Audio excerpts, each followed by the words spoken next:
Specialist Jake Morrison had approximately 15 seconds between teaching the Kriksthar warrior cubs what a hug was and realizing he'd made a catastrophic tactical error before all 7 of them, each weighing roughly 80 pounds of dense muscle, obsidian scales, and enthusiastic affection, launched themselves at him simultaneously in what their species would later designate as a compression appreciation assault, but what felt distinctly like being tackled by a pack of very strong, very excited reptilian children who'd just discovered their new favorite activity and had absolutely no concept of human fragility or the biological necessity of breathing. He'd only been assigned to the Kriksthar dreadnought Void Talon for 6 weeks, part of humanity's cultural exchange program with the apex predator species that had initially viewed Earth as potential prey before deciding we were more interesting as allies. And Jake had expected his duties to involve tactical analysis or weapons systems training, definitely not becoming the accidental caregiver to Commander Zarethra's 7 orphan nieces and nephews after their parents died in a border skirmish, and absolutely not teaching, said cubs, about human physical affection, customs, which apparently their species had never developed because Kriksthar expressed familial bonds through synchronized hunting and ritual combat sparring rather than through what Jake's grandmother had called a good squeeze. It started innocently enough when the smallest cub, Sixil, had been trembling after a nightmare about the attack that killed her parents, her bioluminescent markings flickering erratically in distress, and Jake, operating on pure instinct from growing up with younger siblings, had pulled her into a hug, wrapping his arms around her scaled body and holding her close while making soothing sounds. And Sixil had gone completely still for a moment before making a deep, rumbling purr that Jake's translator chip rendered as warm, safe pack, feeling positive, and when he'd released her, she'd looked at him with those large copper eyes and demanded, in the imperious way of young predators everywhere, "Do compression comfort again, human Jake. It makes the bad fear go away." Within an hour, all 7 cubs had experienced what Jake called hugging and what they called the human's magic embracing technique, and they'd unanimously decided it was superior to any Kriksthar comfort method. And now Jake found himself at the bottom of a cub pile, his ribs protesting under the combined weight of 7 enthusiastic younglings who were purring so loudly the vibrations were rattling his teeth, and he was trying to wheeze out, "Too tight, need air, please," but the translation was apparently coming through as affection accepted. Increase pressure parameters because the cubs were squeezing harder. And Jake was starting to see spots in his vision when a commanding voice cut through the chaos with a sharp bark that made all 7 cubs freeze instantly. "Release the human immediately before you crush his internal organs. What have I told you about respecting species-specific physical limitations?" Commander Zarethra stood in the doorway of the cubs' quarters, all 8 feet of armored apex predator, radiating the kind of authority that made grown warriors straighten their spines,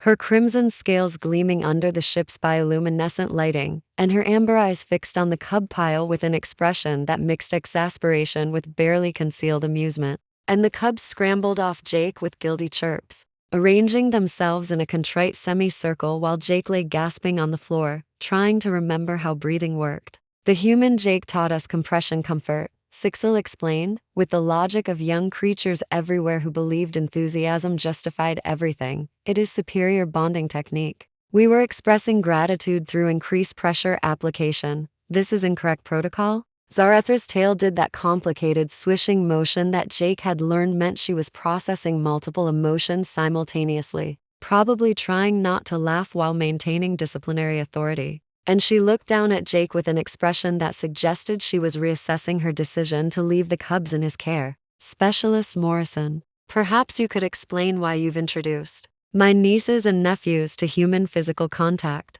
rituals without first researching whether young Kriksthar possess the capacity to modulate their strength appropriately." Jake sat up slowly, his ribs aching in ways that would definitely leave bruises. "In my defense, Commander, I didn't teach them anything. I comforted Sixil during a nightmare using standard human methods, and the others observed and requested similar comfort. I didn't anticipate they'd all want simultaneous hugging, or that their combined weight would exceed my structural tolerance." Zarethra extended a clawed hand to help him up, and Jake took it carefully, aware that even her casual assistance involved strength that could accidentally dislocate his shoulder if she wasn't careful. and she'd been very careful with him since he'd arrived on her ship, treating him with a delicacy that suggested she viewed humans as fascinating but fragile, which was objectively true when your species evolved on a death world where gravity was 30% higher than Earth standard and the apex predators were actually apex instead of just aspirational.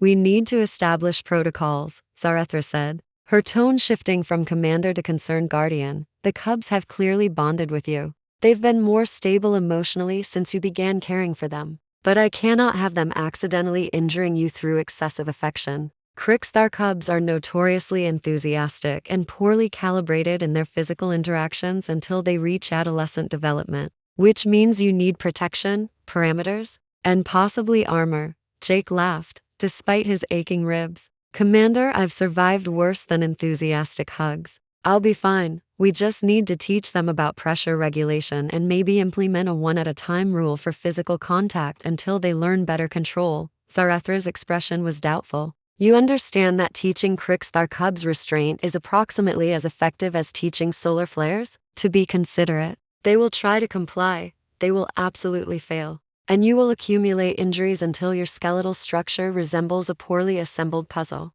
I've raised enough cubs to know this pattern." Jake couldn't argue with her experience. But he also couldn't abandon the cubs now that they'd decided he was their primary source of emotional comfort. So they compromised. Jake would continue his caregiver role but with scheduled breathing breaks built into the daily routine, supervised contact that Zarethra would enforce when present, and protective padding that made Jake look ridiculous but prevented rib fractures when the cubs inevitably forgot their own strength in moments of excitement. What Jake hadn't anticipated was how quickly the cubs would integrate hugging into every aspect of their daily routine. They wanted compression comfort when they woke up, when they were excited about training exercises, when they were sad about missing their parents, when they were proud of accomplishments, when they were scared of strange noises, when they were happy about meals. Essentially, any emotional state became an excuse for group hugging, and Jake found himself being tackle-hugged at random intervals throughout the day. The cubs,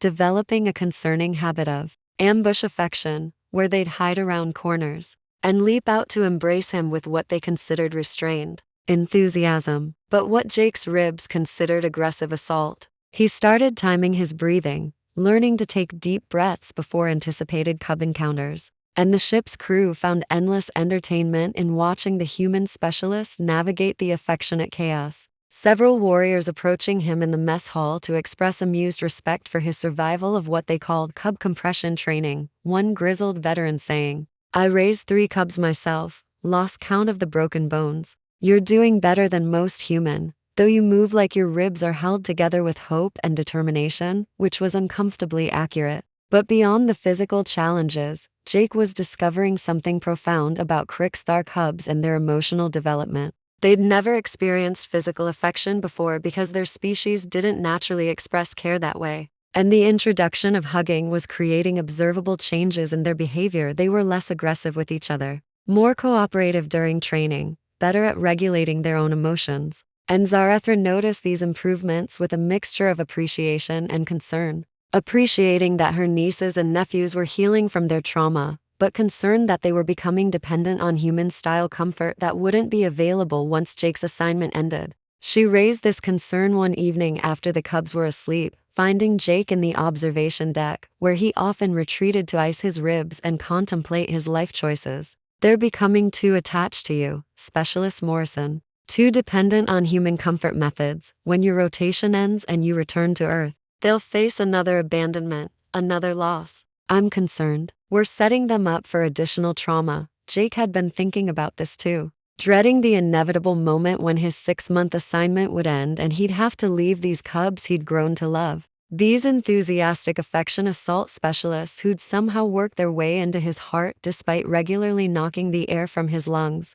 "What if I extended my assignment?" Jake said, the words coming out before he'd fully thought them through. "What if I requested a longer rotation? Maybe a year. Give the cubs more time to stabilize, to grow old enough that they're not quite so dependent on constant comfort." Zarethra's amber eyes studied him with an intensity that made Jake feel like she was reading his entire psychological profile. "You would extend your stay on a Crixthar warship, living among predator species that evolved to hunt pack prey. caring for cubs that regularly injure you through affection, isolating yourself from human contact for months beyond your original commitment, because you've become attached to 7 younglings who are not your species, not your responsibility, not your kin? Her tone was carefully neutral, but Jake detected something beneath the words, some emotion the translator couldn't quite capture. They've become my responsibility because I care about them, Commander. And yeah, they're not human. But that doesn't make them less deserving of stability and support. They've lost their parents. They're navigating trauma. They need consistent presence. And I can provide that if you'll approve the extension. Besides, he added, with a slight smile, despite his bruised ribs, I've gotten used to scheduling breathing breaks. It's almost meditative at this point. Zarethra's scales rippled in. The pattern Jake had learned indicated Crixthar laughter. You are either remarkably compassionate or remarkably foolish, possibly both, but yes. I will approve your extension request, on one condition. You begin training in Crixthar combat forms so you're better equipped to survive the cub's enthusiasm. They will only get stronger as they grow. And your human durability will not improve without defensive skills. I will train you personally. And perhaps through that training, you'll develop enough strength to withstand a proper Crixthar embrace without requiring medical intervention. That last part sounded almost like a challenge. And Jake detected something in her tone that made him wonder if the commander's interest in his survival was purely professional or if something else was developing.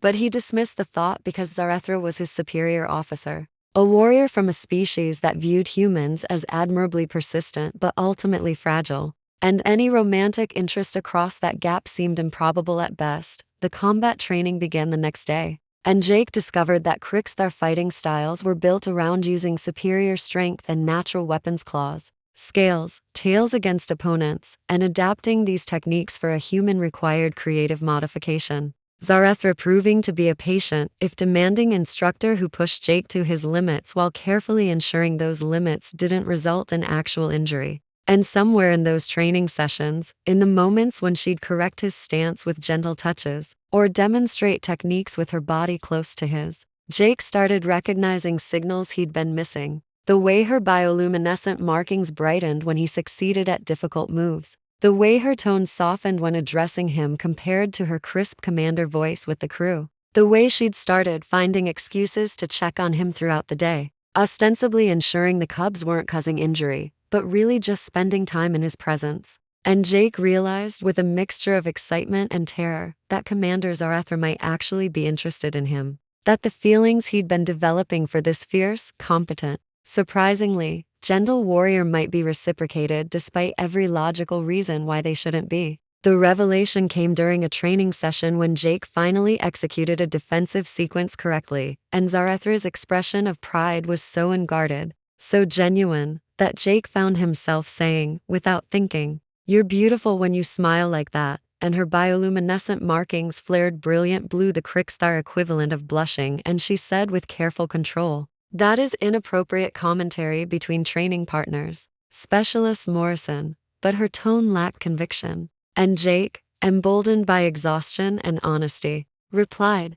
"You're right, I apologize, but Commander, I need to tell you something. And I'll accept whatever consequences come from it. But these past months, working with you, training with you, caring for your family's cubs together, I've developed feelings that go beyond professional respect. And I needed to say that. Needed you to know that you're important to me in ways that have nothing to do with rank or duty or species. And if that's completely unwelcome, tell me now and I'll never mention it again. But if there's any chance you feel something similar, I'd like to explore what that might mean." Zarethra was silent for a long moment, her markings shifting through colors Jake couldn't interpret. And when she finally spoke, her voice was rough with emotion. "Jake Morrison, you are the most confounding human I've ever encountered. You voluntarily extend your assignment to care for cubs that regularly crush your respiratory capacity. You train in combat forms designed for species twice your mass. You speak your feelings with a directness that Crixthar spend years learning to achieve. And yes,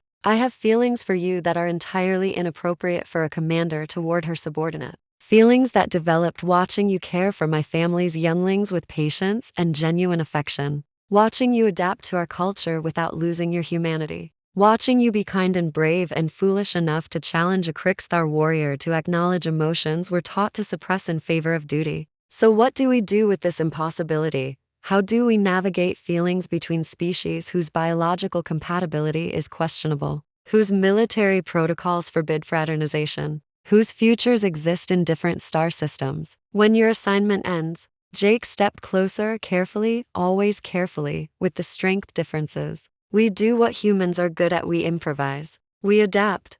We figure it out as we go. We communicate honestly, and we try. And if it doesn't work, at least we tried. But Commander Zarethra, I think it will work because we've already been building something together. We've been parenting those cubs as a team. We've been training together. We've been navigating cultural differences for months. We're already doing the hard work. We just haven't acknowledged what it means. Zarethra's clawed hand reached up to touch his face with a gentleness that belied her strength. And she said, "My people have a saying, the fiercest bonds are forged in the fires of shared struggle. And we have struggled together, fought together, even if not in combat, protected the cubs together. So perhaps you're right. Perhaps we've already built the foundation, and we're simply recognizing what already exists. But Jake, you must understand that Kriksthar mate for life. What you're proposing isn't casual. It's forever by our customs. And forever is a very long time when one partner might outlive the other by decades." Jake smiled. "My grandmother used to say that quality matters more than quantity. That 1 year of real love beats a lifetime of comfortable loneliness. So however long we have, however, we make it work across our differences. I want to try. If you do." What followed was the most unconventional relationship on the Void. Talon. Jake and Zarethra navigating military protocols that frowned on fraternization, while also discovering that human Kriksthar pairings were technically not covered by existing regulations because no one had anticipated they'd happen. Navigating biological differences that required creativity and communication. Navigating the cubs' reactions, which ranged from enthusiastic approval they already saw Jake as pack and were thrilled to have him permanently integrated to mild confusion about why the adults were engaging in their own version of compression comfort that didn't look quite like the hugs Jake had taught them. The cubs' enthusiasm for hugging continued unabated, and Jake's daily schedule now included designated breathing breaks between affection assaults, his ribs developing a permanent low-level ache that the ship's medical officer said was within acceptable parameters for human Kriksthar cub interaction, which wasn't as reassuring as it sounded. And Zarethra enforced compression comfort limits with the same tactical precision she brought to combat operations, creating a rotation schedule that ensured each cub received individual hugging time while preventing the dangerous pile-on scenarios. But the real transformation was watching the cubs integrate hugging into their broader emotional development. They started offering compression comfort to each other when upset, started using gentle touch to communicate care, started developing empathy patterns that Kriksthar youth normally didn't achieve until much later in maturation. And the ship's behavioral specialist approached Jake and Zarethra with findings that suggested introducing physical affection to Kriksthar cubs might actually accelerate their social-emotional development in beneficial ways, might create more emotionally intelligent adults. And suddenly, Jake's accidental cultural exchange was being studied as potential innovation in Kriksthar child-rearing practices. 6 months into his extended assignment, Jake was summoned to a formal meeting with the ship's senior staff, and he assumed it was about the cubs or his relationship with Zarethra. But instead, he found himself facing a completely unexpected proposal from the Kriksthar High Command. They wanted to establish a formal human Kriksthar cultural integration program focused on emotional development practices, with Jake as the lead human consultant, teaching other Kriksthar families about physical affection methods and their applications with cubs, essentially making his accidental discovery of hug-based comfort into an official diplomatic initiative that would affect how an entire species raised their young. "Let me understand this correctly," Jake said, trying to process the surreal situation. "You want me to teach Kriksthar warriors, some of the galaxy's most fearsome predators, how to hug their children?" The High Command representative, an ancient warrior whose scales bore the scars of 100 campaigns, clicked his approval. "We want you to teach us how to create stronger bonds with our young, how to help them process trauma and develop emotional resilience, how to integrate what you call compassion with what we call strength." Your methods with Commander Zarethra's cubs have produced measurable improvements in their psychological stability and social development. We believe this could benefit all Krikstar youth, particularly those who've experienced loss. And who better to teach this than the human who discovered it through genuine care rather than academic theory? Jake looked at Zarethra, who was trying to maintain her professional composure, but whose markings were glowing with pride. And he realized that she'd advocated for this, had pushed the high command to recognize what he'd achieved, had turned his improvised childcare into a legitimate diplomatic contribution. And he felt overwhelming love for this fierce warrior who believed in him enough to champion his work to the highest levels of her species' government. He accepted the position, and the following months were a whirlwind of teaching workshops where Jake demonstrated hugging techniques to bemused Krikstar parents while their cubs watched with fascination, presenting research findings about the psychological benefits of physical affection,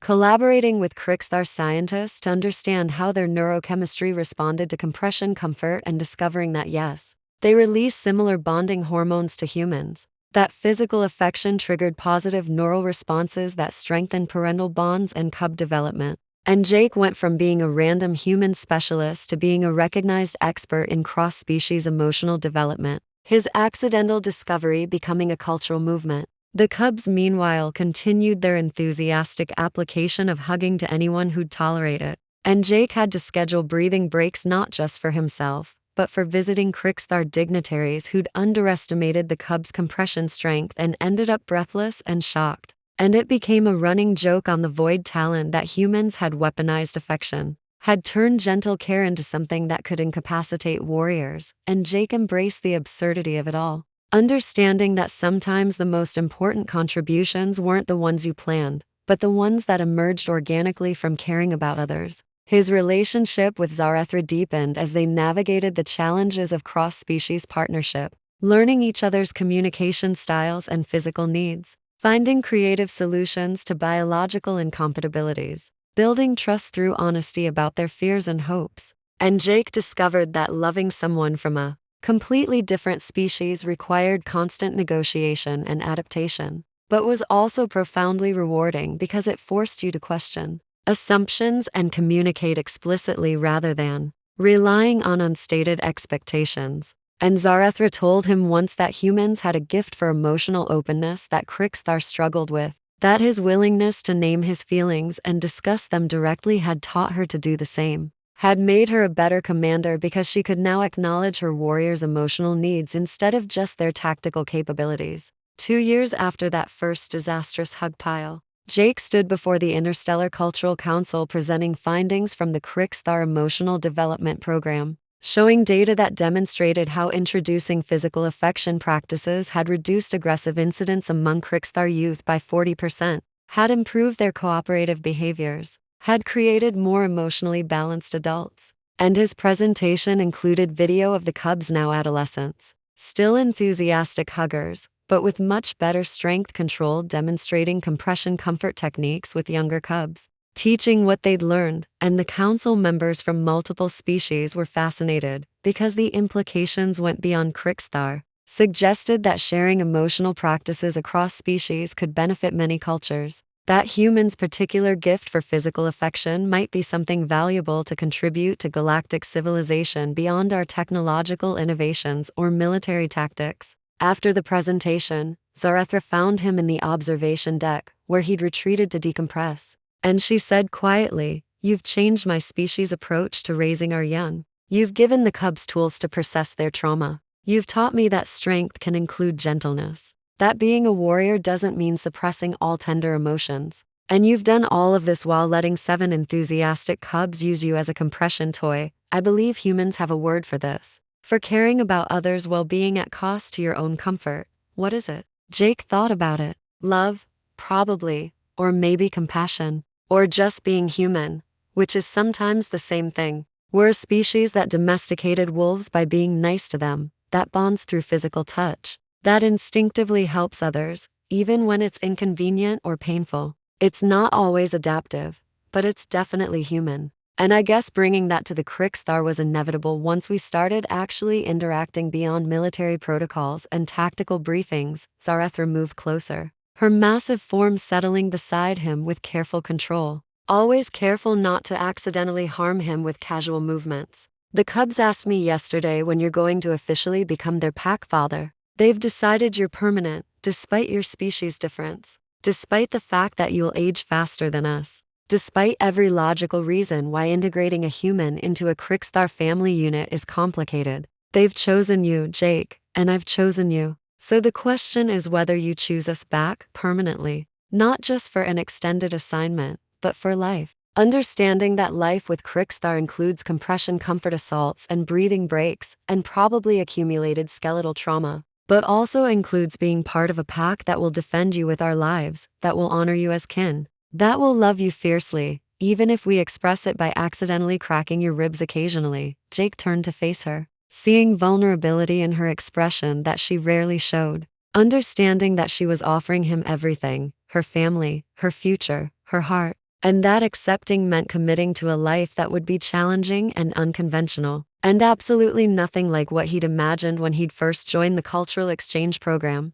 I choose you, Jake said simply. I choose the cubs. I choose the breathing breaks and the compression assaults and the complicated cross-species relationship. I choose all of it because you've become my family, my pack, my home, and home isn't a planet or a species. It's the people who see you completely and love you anyway, who squeeze you too tight because they care too much, who make you better than you'd be alone. So yes, permanently, forever, however long my human lifespan gives us. I'm choosing this, choosing you, choosing us. Zarethra pulled him into an embrace, carefully modulated to avoid rib damage, but still strong enough that Jake felt surrounded by her warmth and strength. And she said against his hair, then we will formalize the pack bond, integrate you officially into our family structure, and the cubs will be insufferable with excitement. They've been planning your bonding ceremony for months, apparently. Sixil has designed compression comfort choreography that she's very proud of.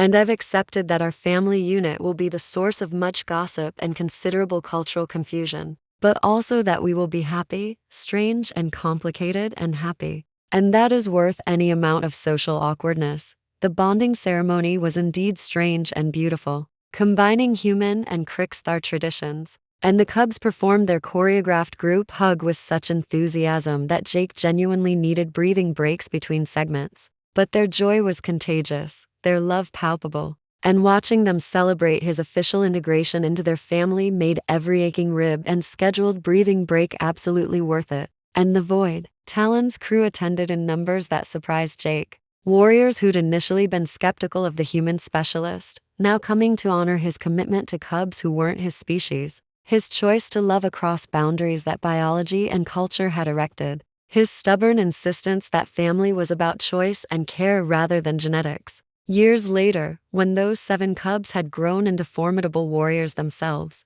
when they'd all survived combat deployments and started families of their own, teaching their own cubs the compression comfort techniques that Uncle Jake had introduced to their species, when Jake had become an elder statesman of cross-species cultural integration, despite being relatively young by human standards, when his partnership with Zarethra had become a model for other human-Crixthar relationships that were slowly becoming less unusual, when the practice of hugging had spread throughout Crixthar culture to the point that it was now standard parenting practice rather than exotic human custom, Jake would sometimes think back to that first chaotic hug pile, to the moment when 7 enthusiastic cubs had discovered compression comfort and nearly crushed him in their excitement. And he'd realized that the most important discoveries in life often came from the most ridiculous circumstances, that teaching alien predator cubs to hug had somehow become his greatest contribution to galactic society. That love looked different across species but felt fundamentally the same. And that scheduling breathing breaks between affection assaults was a small price to pay for being part of a pack that loved him fiercely,